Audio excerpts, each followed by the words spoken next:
building a people government through communicating, collaborating, consulting, and listening. This is the communications mission of the Government of the Virgin Islands, led by Premier and the Minister of Finance, Dr. the Honorable D. Orlando Smith, OBE. November 2013 marked the government's second year in office. Just recently, the Department of Information and Public Relations launched Your Government at Work e-magazine, and now we are bringing you this information through this medium. This magazine, as we call it, chronicles the achievements of Your Government at Work from November 2011 to November 2013. The work of the government is carried out under 7 broad areas. 1. Stimulating and fixing the economy. 2.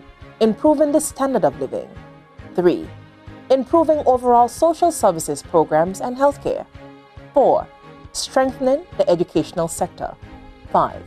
Protecting our borders and enhancing law, order, and public safety. 6. Public sector reformation, communications, and infrastructure. And 7. Re-establishing and strengthening regional and international relations. We invite you now to take a look back with us as we highlight the work of Honorable Premier Smith and his administration, building a better Virgin Islands from November 2011 to November 2013.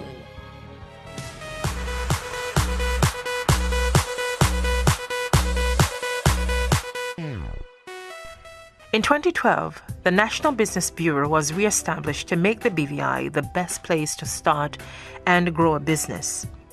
In keeping with government's commitment to the development of the small business sector, the Government of the Virgin Islands signed an initial agreement in August 2013 with the National Bank of the Virgin Islands to provide loans for local entrepreneurs through a loan program. When my administration first served in 2003, we made small business development a priority. You see, we understood then, and it still is the case today, that small business development is essential to stimulating the economy. It provides jobs and is a central driver for circulating wealth throughout this economy. We also know that entrepreneurs continue to face many challenges, including access to capital and trained human resources. That is why we have re-established the National Business Bureau and have put in place a loan program to foster the growth of the business sector and to encourage new businesses as well. Ladies and gentlemen, I'm pleased to announce that the National Business Bureau and the National Bank of the Virgin Islands have partnered together to provide loans to viable businesses through a loan program that is the remit of the Department of Trade and Consumer Affairs.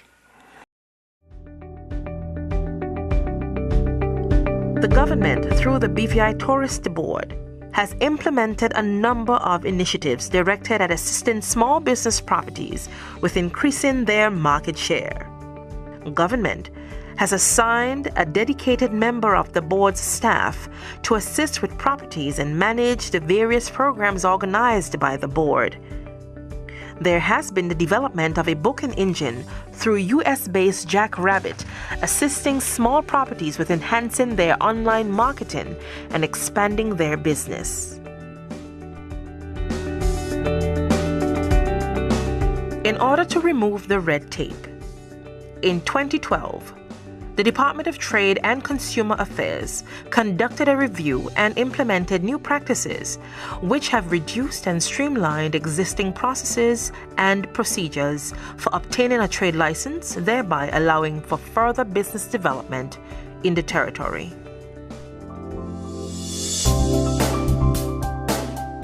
In order to lower the cost of goods to stimulate the economy and to help keep more money in the pockets of residents, in March 2012, government announced an amendment to the Customs Management and Duties Act, explaining that all merchants were required to bear duty based on the purchase cost of the goods, less any insurance and freight costs. A new Public Assistance Act has been approved by Cabinet to repeal the Public Assistance Ordinance Cap 265, which has been in existence for over 50 years to modernize the territory's public assistance program. In reducing the time it takes to get building approval, government, through the Town and Country Planning Department, has taken a number of steps to improve the process, including conducting and maintaining a schedule of monthly interagency meetings to review applications before they are sent to the planning authority. In an effort to ensure that government is being more accountable in the management of its financial resources, government introduced a two-step budget process where programs and projects are presented by mid-year for approval. This process allows for the linking of budgets to the strategic plan to ensure budget submissions are appropriately costed and in line with government's overall strategic plan. In ensuring government's commitment to reinvigorate the BVI financial services industry through public-private collaboration, the government of the Virgin Islands instituted the Financial Services Business Development Committee to advise on strategic development of the financial services industry. Government also undertook a comprehensive review and amendments to the Business Companies Act. Government engaged the UK and other global and transnational organizations on key areas of relevance for financial services, including money laundering, information exchange, tax transparency, and beneficial ownership. In May 2013, Premier very firmly set the record straight regarding some misconceptions about the financial services industry and the role the BVI plays in the global economy during his meetings with key policymakers, politicians, and business leaders in London. The BVI is not a secrecy jurisdiction. As a member of OECD Global Forum, we have signed 22 tax information exchange agreements and continue to negotiate with more than 10 other countries. In addition, the BVI shares information when legitimate requests are made by the relevant treaty partners. We operate effective international cooperation regimes and will continue to assist foreign authorities through mutual legal assistance processes to ensure compliance with established legal obligations.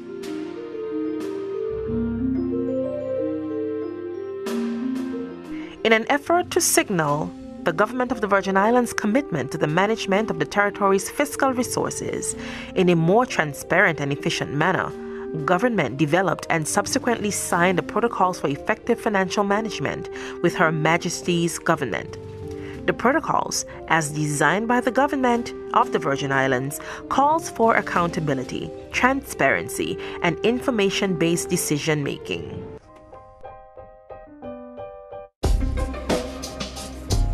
In seeking ways to grow the economy and create jobs for the fishing sector of our economy, government enhanced the storage capacity at the BVI fishing complex.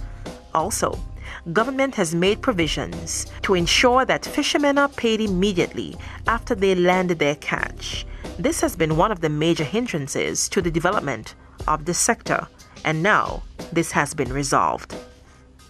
We set about our task of trying to improve the fishing industry in the BVI, and we have taken the approach that it is one step at a time that will get the job done. Yes, like anybody else, I would love to see commercial fishing in the BVI. Yes, like anybody, I would like to see fishermen in the BVI having trawlers and going out north and bringing in, thousands of pounds of fish. I would love to see that. I would love to see people building their homes from fishing, etc., etc. But I also am a realist, and I understand that we've got to take it one step at a time. And so, based on the responsibilities that were handed to me by the Premier and all the research that I had done with respect to what needed to be done, I decided to attack the fishing complex here with a vengeance to improve it. But we have invested significantly in improving the equipment that is available to the fishing complex. We have at least 5 times the capacity of storage now that we had. So we now can do what is called vacuum packing in the fishing complex, and we can do flash freezing of the fish. There is currently close collaboration between 2 agencies of government, the Employment Service Unit of the Labor Department and the Youth Unemployment Registry of the Ministry of Education and Culture, working together to place unemployed youth within the territory in appropriate jobs. Government now has in place youth employment services to further assist with job placement. Many have asked, what is the need for such a program? The reality is that if at some point we do not put a program in place to help our young people find opportunities to learn skills for employment and advance themselves, our wider society pays a much greater cost via social and welfare services, our legal systems, and of course, it substantially impacts our labor offerings to the business community and the government. It's important for all of us to remember that this initiative has short and long-term benefits. Immediately, we'll be seeking to find opportunities for our young people. We must realize that those opportunities may come in the form of jobs. It might mean more training, support for entrepreneurial ventures, or steering our young people towards higher education. The second benefit of this initiative is one that is even more critical. What we will be learning from the registered young people are the areas in our education system that needs attention to raise the standards and ultimately produce a higher quality of young adult ready to join the Virgin Islands workforce and be a part of this territory's development in a number of ways. Government restructured and relaunched the Employment Services Unit to assist with timely and proper placement of Virgin Islanders, as well as non-Virgin Islanders. This unit continues to build its capacity with the support of the Ministry of Natural Resources and Labor.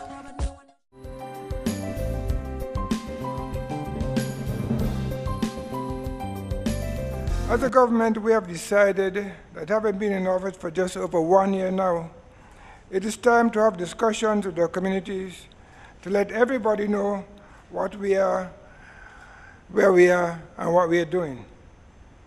It is true that we have various government programs and news releases to inform what is being done by your government. We also have the House of Assembly, where meetings are held regularly to pass various bills and also to inform the community what government is doing. And I know that many of the people in this territory do listen. But we believe that meetings with our community face-to-face is also an important part of staying in touch, and more importantly, getting feedback on the various programs and initiatives we are undertaking.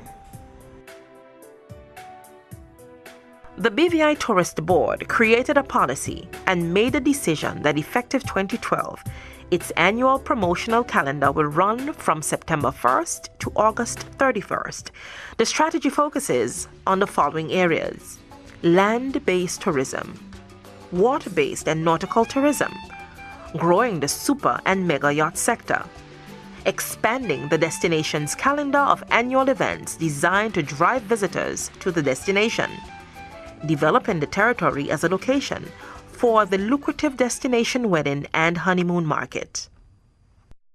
As we continue moving strategically forward in building a better Virgin Islands, I wish to speak about important tourism initiatives. One is about expanding markets.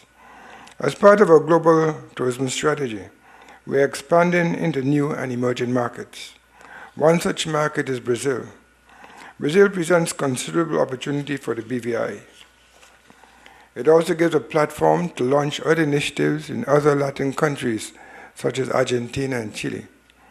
Earlier this year, I visited Brazil as part of the advanced work in opening up this market, and I look forward to formally opening this presence in October of this year.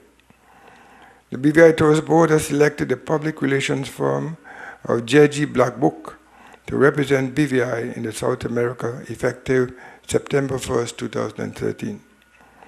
In 2014, the BVI Tourist Board will begin to investigate the potential for the BVI in Asia with the opening of the BVI Hong Kong office. Government remains committed to the expansion of the cruise pair to ensure the territory benefits from the latest trend of the cruise ship industry globally.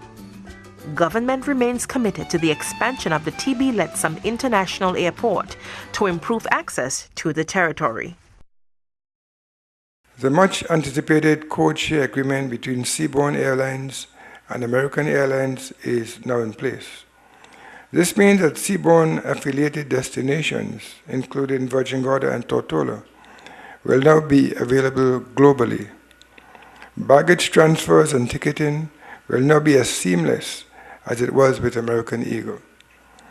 This is indeed very timely ahead of the booking period for the winter season. Cape Air will be adding Virgin Gorda to its scheduled destinations from San Juan daily, as well as flights from St. Thomas to Tortola. These flights are designed to connect with flights from the United States mainland and provide seamless connection onward to the BVI. Additionally, starting this winter, we will have regular seaplane service to North Sound, thereby increasing the number of daily available seats into Virgin Gorda, the crown jewel of our tourism product. Meanwhile, Air Sunshine and other private charters will continue to service Virgin Gorda Airport during the winter season ahead. In serving the needs of our European visitors, we are in discussions with carriers to improve airlift from Antigua and St. Martin. Thank you for viewing part 1 in our series, which focused on stimulating and fixing the economy. Join us next time as we present the segment on improving the standard of living, as the Department of Information and Public Relations continues to highlight your government at work.